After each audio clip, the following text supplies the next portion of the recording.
2020년 12월 26일 토요일 큐티 방송입니다. 사랑하는 성도 여러분, 복되고도 기쁜 성탄절을 의미 있게 잘 보내셨나요?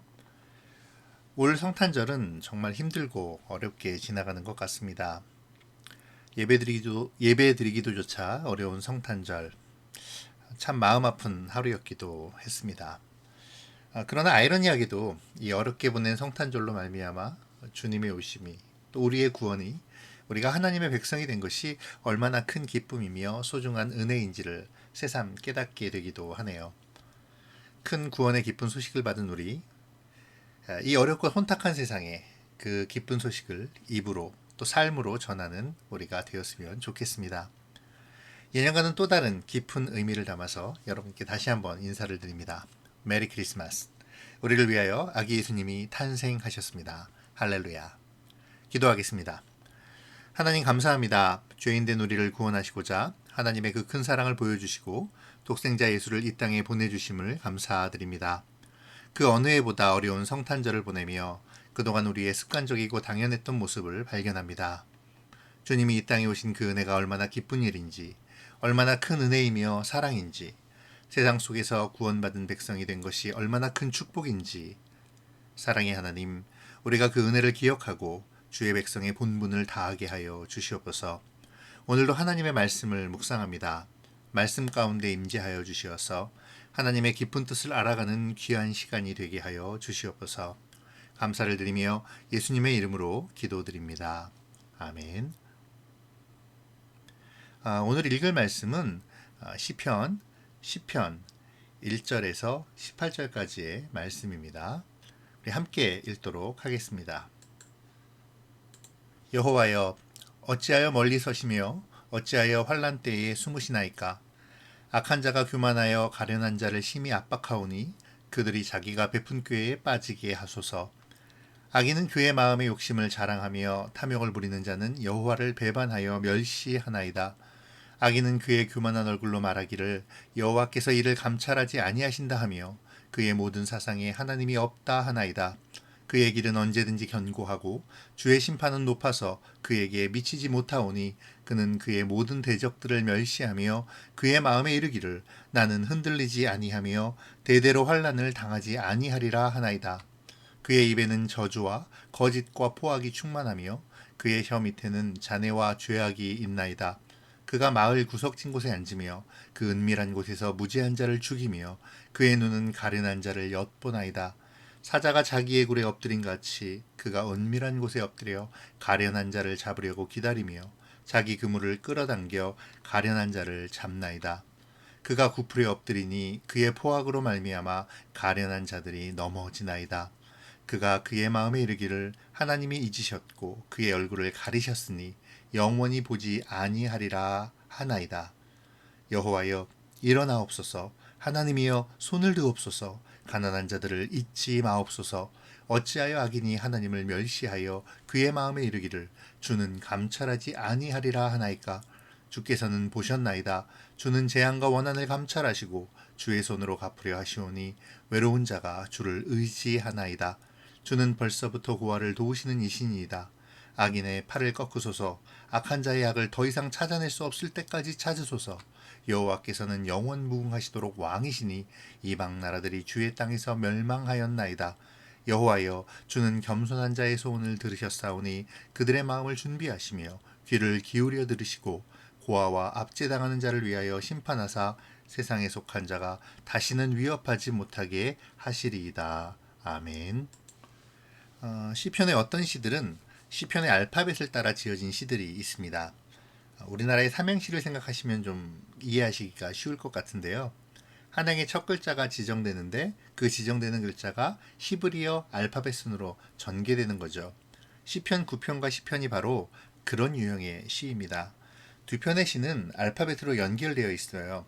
그러한 까닭으로 이 두 편의 시가 원래 하나의 시라고 주장하는 학자들이 있습니다. 그런데 한편으로는 이 두 시가 그 주제에 있어서 확연히 다르기 때문에 또 각각 다른 두 개의 시라고 보는 학자들도 있죠.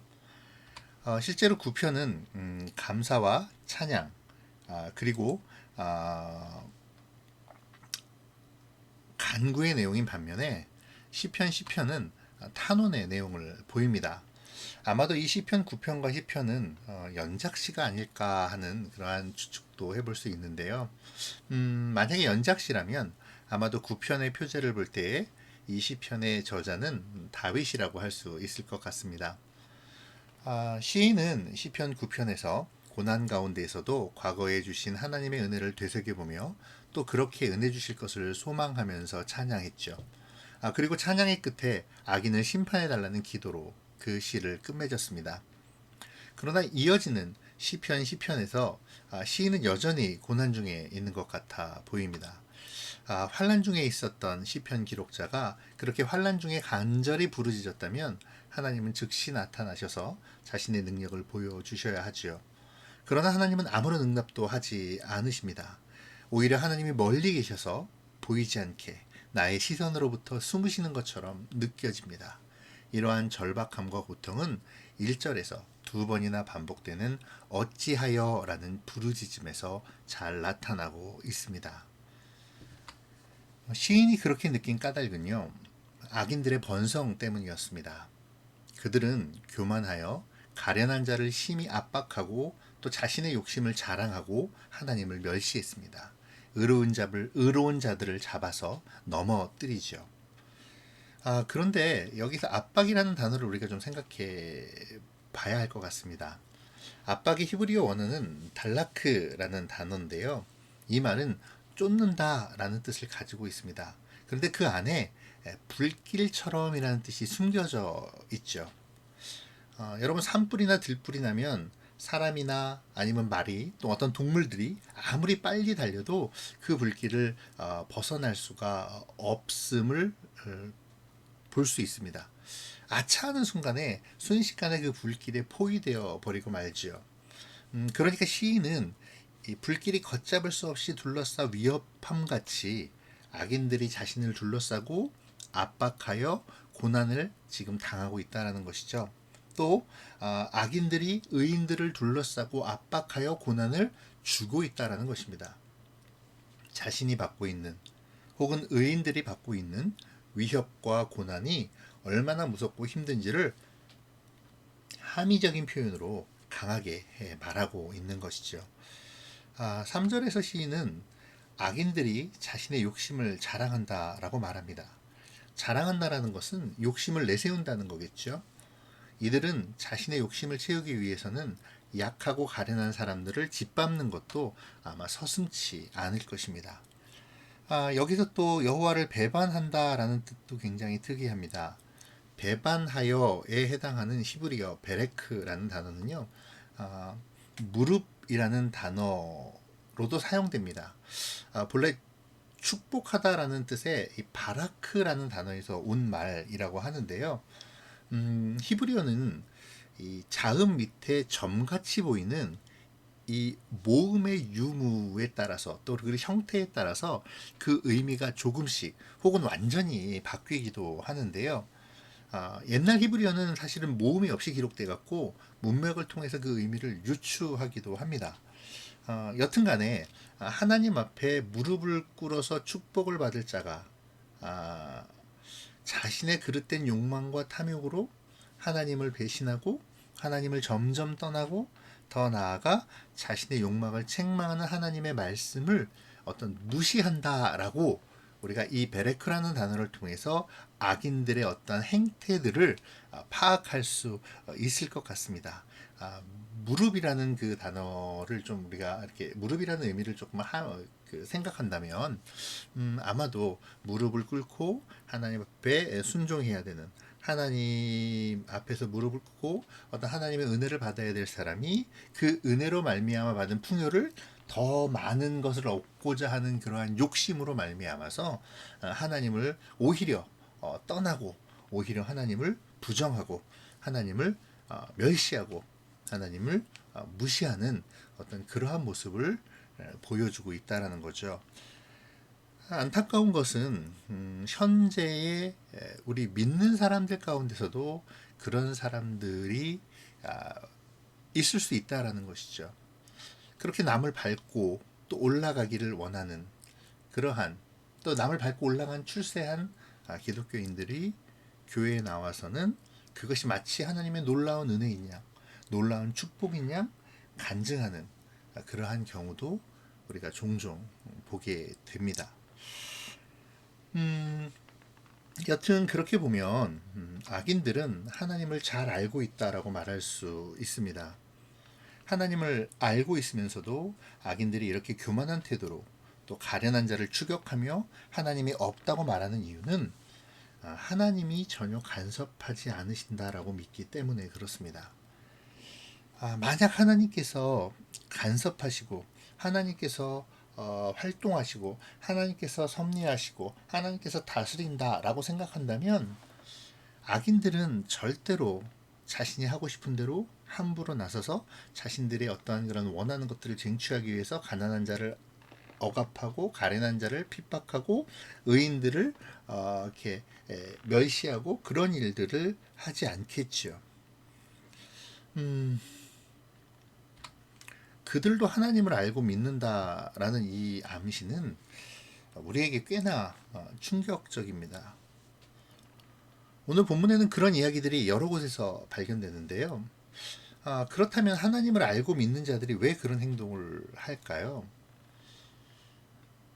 하나님을 진정으로 믿는 사람들은 이 자신의 믿는 그러한 기도에 대한 하나님의 응답을 여러 차례 경험하죠. 그렇기 때문에 하나님에 대한 어떤 신뢰가 점점 쌓여갑니다. 아이러니하게도 이 말로만 믿는다고 하면서 악한 행동을 하는 악인들도 하나님에 대한 역설적인 의미에서의 신뢰가 쌓여간다라고 볼 수 있을 것 같아요. 그 신뢰는 어떤 거냐 하면 하나님이 자신이 악한 행동을 하고 있음에도 벌하지 않는다는 것이죠. 하나님께서 자신들의 어떤 악한 행동들을 전혀 막지 않으신다라는 거죠.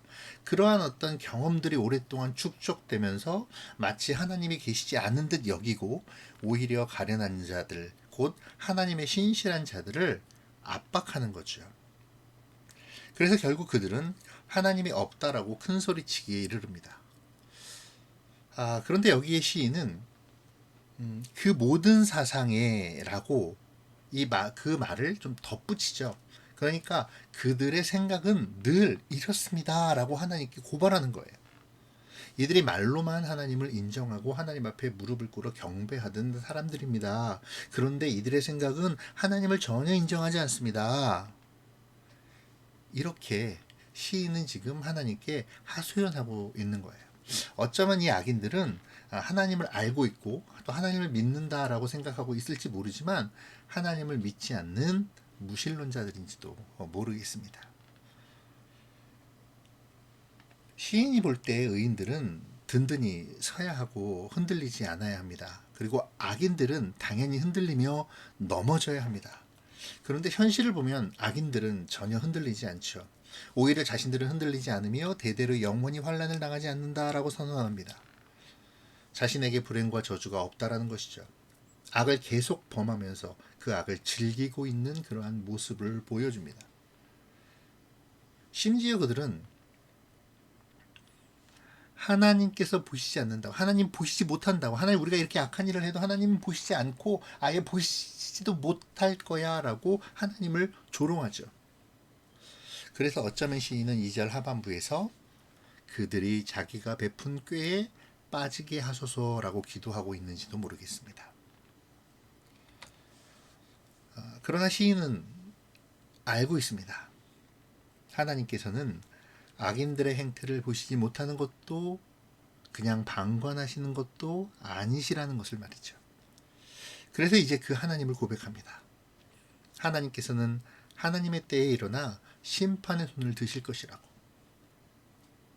하나님이 보시지 않는다고, 계시지 않는다고 말하면서 하나님의 이름을 멸시하고 악을 행하던 자들을 오히려 보고 계셨으며 감찰하셨던 하나님이 악인들에게 보응하사 그들의 팔을 꺾으실 것이라고 말입니다. 이제 악인들은 가난한 자이자 가련한 자로 표현되었던 의로운 자들을 다시는 위협하지 못할 것이라고 시인은 선언합니다. 시편 기자 곧 시인은 자신이 앞에서 하나님 앞에 탄원하였던 모든 것이 곧 하나님께서 하나님의 때에 되갚으실 것을 알고 있었습니다. 비록 현재는 아직도 고난에 있으며 악인의 위협을 받고 있고 하나님께서는 자신의 간구에 응답하시지 않는 듯 보이지만, 그럼에도 시인은 하나님에 대한 신뢰를 버리지 않았다는 것이죠.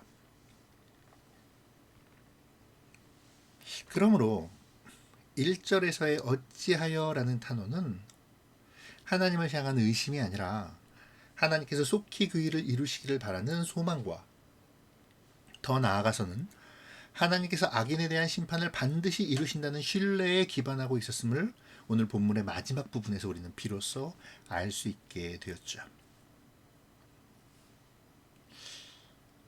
오늘 본문은 하나님에 대한 신뢰를 바탕으로 하나님의 뜻에 따라 사는 삶이 세상적 기준으로 볼 때 행복과 안정을 보장해 주는 것이 아니라는 것을 알려줍니다. 그러나 분명한 것은 그러한 신뢰의 삶은 세상적 기준 이상의 놀라운 축복의 삶을 보장해 준다는 것입니다. 그리고 그 보장은 하나님과의 지속적인 관계를 맺어가는 것을 통해서 이루어지는 것이죠. 궁극적으로 하나님은 그러한 신뢰의 관계를 맺는 사람을 기억하시고 그를 향한 하나님의 뜻을 이루실 것입니다. 오늘 시인이 말하고자 하는 것이 바로 이 부분인 것이죠. 자, 이제 마지막으로 말씀을 정리하며 묵상해 볼까요? 시인은 악인의 악행을 보며 하나님께 탄원했습니다. 시인은 1절부터 어찌하여라는 단어를 2번이나 사용하며 하나님의 간섭을 간절히 구했죠. 악한 자가 교만하여 의로운 자를 핍박하고 하나님을 멸시하며 하나님이 없다라고 말하고 패악을 행하는 것을 보면서 하나님의 간섭하심을 간절히 바랍니다.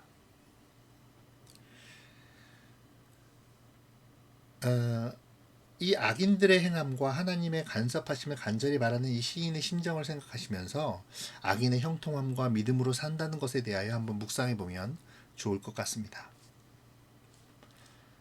오늘 본문의 악인은 하나님을 정말 모르지 않았습니다. 그럼에도 하나님이 없다라고 말했죠. 그 이유는 하나님께서 그들을 감찰하시지만 그들의 길로 가도록 그냥 내버려 두셨기 때문에 그렇습니다. 악인의 형통함을 보면서 하나님의 정의를 한번 생각해 보면 좋을 것 같습니다. 나는 나의 형통함을 위해서 악을 용납하고 있지 않은지 한번 점검해 보는 것도 필요하겠죠. 여러분, 큰 악, 거대한 악만이 악이라고 생각하고 있지는 않으시겠죠? 큰 악, 거대한 악만 악이 아닙니다. 그 거대한 악은 아주 사소한 것부터 자라남을 기억할 필요가 있습니다. 이 시간 내가 회개해야 할 일이 있는지, 회개해야 할 악은 없는지 아주 사소한 거라도 한번 돌이키시면서 하나님께 내가 갖고 있는 그러한 악함을 내어놓을 수 있었으면 좋겠습니다. 두 번째로 시인은 악인의 행태를 고발한 이후에 신실하신 하나님을 신뢰함을 드러냅니다. 시인은 악인의 행태를 고발한 후에 그들의 이야기처럼 하나님께서 못 보시거나 안 계신 것이 아니라 그들을 그들의 갈 길로 가도록 내버려 두셨으며 하나님의 때가 이르면 그들이 심판과 보응을 받게 될 것을 말합니다. 다시는 그들이 시인을 비롯한 하나님의 의인들을 압박하거나 위협하지 못하게 하실 것이라고 선언하는 것이죠.